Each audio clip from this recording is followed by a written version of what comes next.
Hey everybody, this is Curtis from PSNStores.com. Today we're going to take a look at Lara Croft GO. So this is out in PlayStation 4 and Vita. This came out earlier in the month. I've only just gotten around to check it out. I really like it. It's cool. I also really like. I think I might like Hitman Go better, but I'm really happy this came out to PlayStation platforms. Hopefully, fingers crossed for Deus Ex Go next. So we're just gonna check out some of those stages here. Let's hop on in. I've already finished it. Go to the entrance. And we'll play, I don't know, we'll play the first few sections. Just from the start. So, if you are not, I guess, familiar with the Go series as it is now, I suppose. There is, what, 3 entries? So there's Hitman Go, Lara Croft Go, and Deus Ex Go. I've not played Deus Ex Go yet. But Hitman Go was this thing that kind of came out, and it was kind of this very distilled and simplified version of Hitman on mobile phones.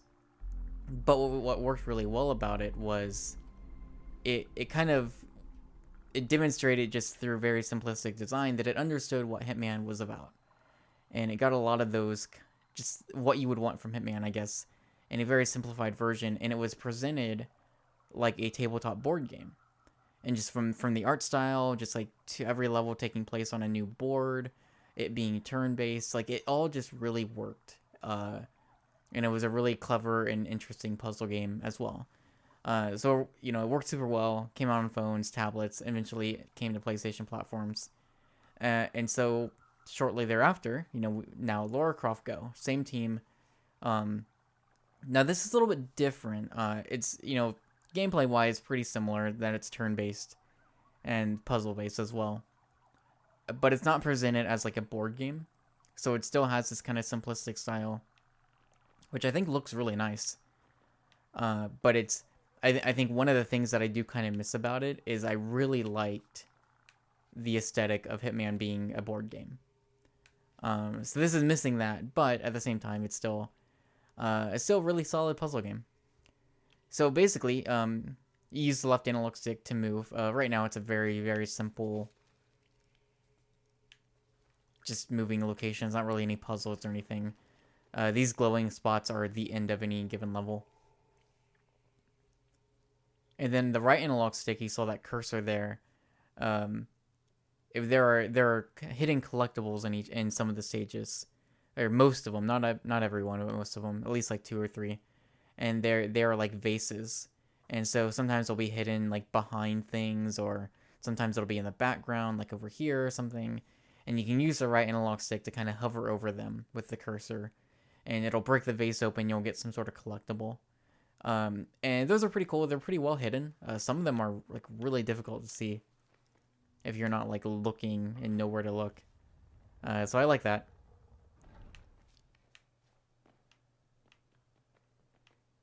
But we'll keep going. So it starts out with some pretty simple puzzles, just, you know, pulling levers. Nothing too complicated.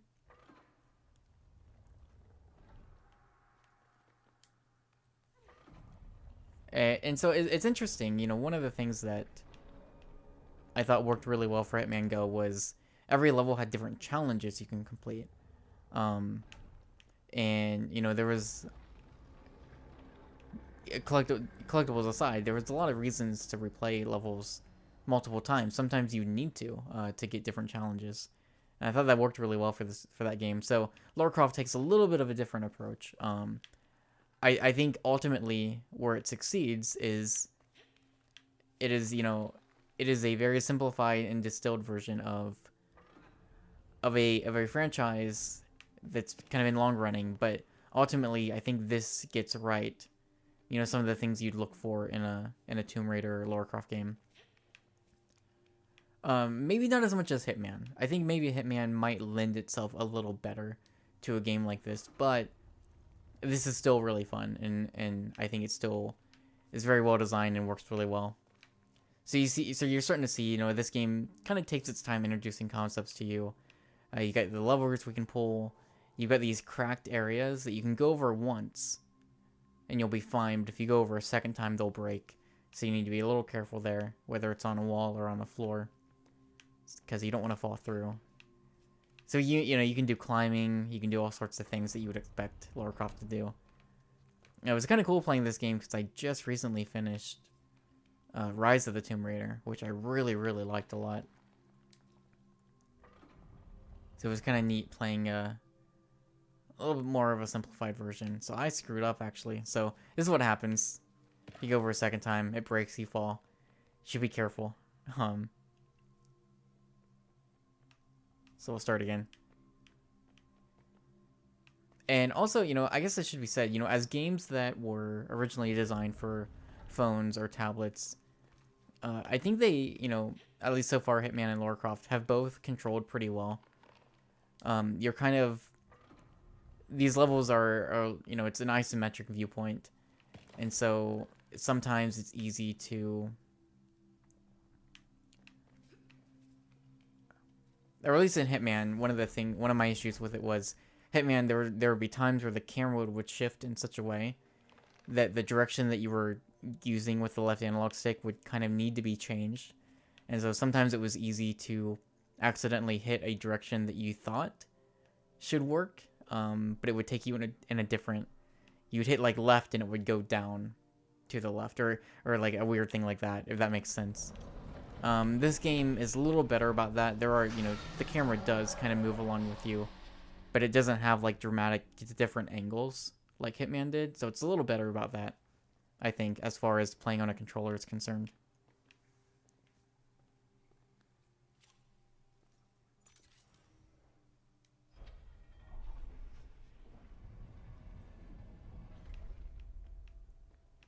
So we got the key of snakes. We'll use that to open at least one of the 3 keys we need to open that door.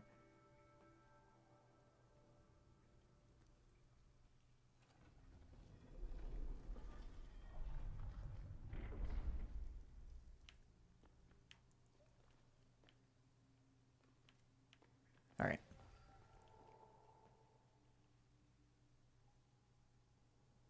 So there are, if I remember correctly, I think it's like 5 chapters for the main story, main game. This does include 2 DLCs that were present in the mobile version. So it's Mirror of something, I don't remember what their names are, but it's like 2 kind of level packs, both with 11 stages each. So there's a good bit of game here. And so now we're introduced to snakes. So snakes, basically, as long as you approach them from the side or behind, you can take them out. But you don't want to be standing directly in front of them, or they will kill you. So you just saw there, another thing I do like about this. So like Hitman, of course, being a board game, it was board game pieces. So they weren't really... They would slide, but they weren't really animated. In the way that you see Lara Croft here is. And so this game actually does... There are some... I don't know if we'll see it here. There are some animations that are in this game that are pretty cool. There are some times where, like, when you climb up a ledge like that, she'll do kind of she will do like the handstand flip. That was kind of present in some of the earlier Tomb Raider games. I think that's kind of a cool little touch. So there is stuff like that. There's definitely an attention to detail here that I appreciate quite a bit.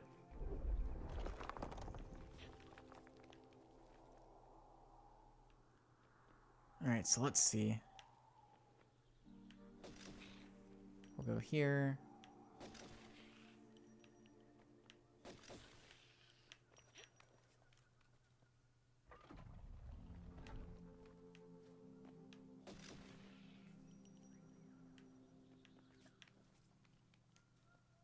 Let's pull this lever again. I think we should be good. Yep.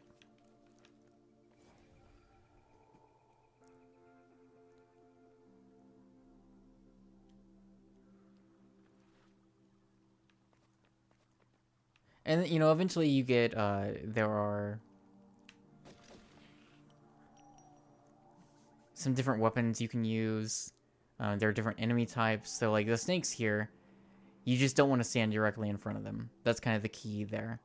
There are enemies that they will spot you from, like, 2 spaces out, and they'll start following you. And so you've got to kind of deal with that. There are enemies in some of the level packs. They introduce enemies that will respawn after so many turns. And so there you have to kind of be a little clever with that, because sometimes you'll need to kill an enemy, but then you'll need to kind of dance around a little bit to make it respawn, so that it'll end up following you, and then it will hit different switches and different levers and stuff like that. So that stuff's pretty cool, and I think it's done pretty well. So I'm trying to think. Oh, yep. So now we can pull this.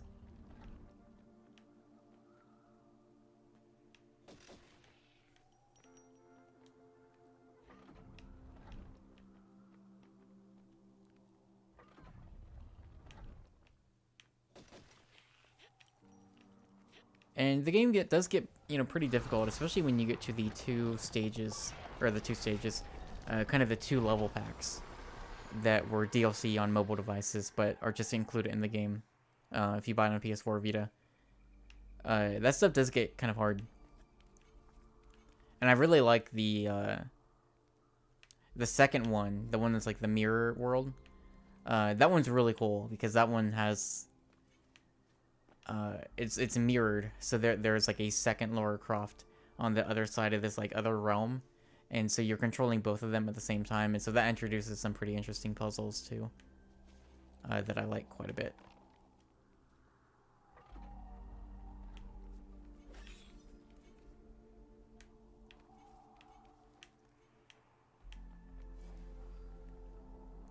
And yeah, I mean, and just like Hitman Go, this is a game that's really good about introducing new mechanics at a pretty steady pace.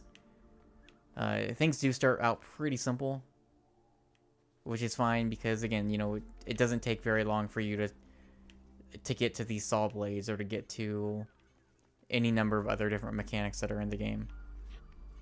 And so it's something that they've been really good about in these Go games, introducing things at a steady rate. So it doesn't get like boring or anything. It never really overstays its welcome at all. Things are paced out pretty well. So we'll do a little more. I feel like I don't want to show too much.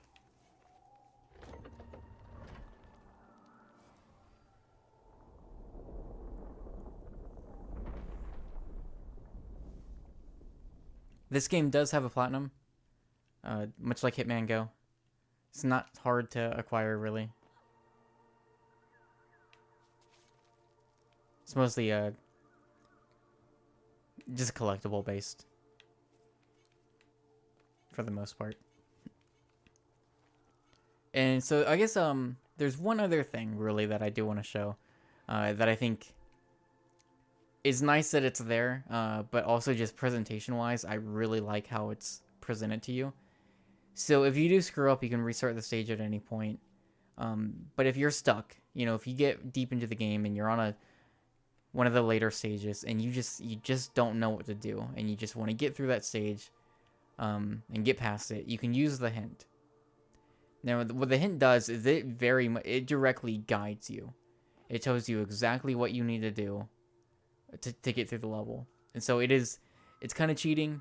If you wanted to use it, it's there, and it's nice that it's there. It is one thing to note, though. There's a couple... I think there are a couple of trophies where you need to do some specific things within a stage, like kill a certain number of enemies in a certain way, or like take these pillars and stack them in a certain way. I don't think you can get those trophies if you're using the hints, because if you're using hint, basically like you have to move in the direction it tells you to. I just really like how it's presented, so you'll just see as I go. But you get this red line, and just the way it is kind of overlaid, and it's kind of, without saying anything, just kind of demonstrates, oh, you should pull a lever here, you should pick up this item. I just think it's done really well.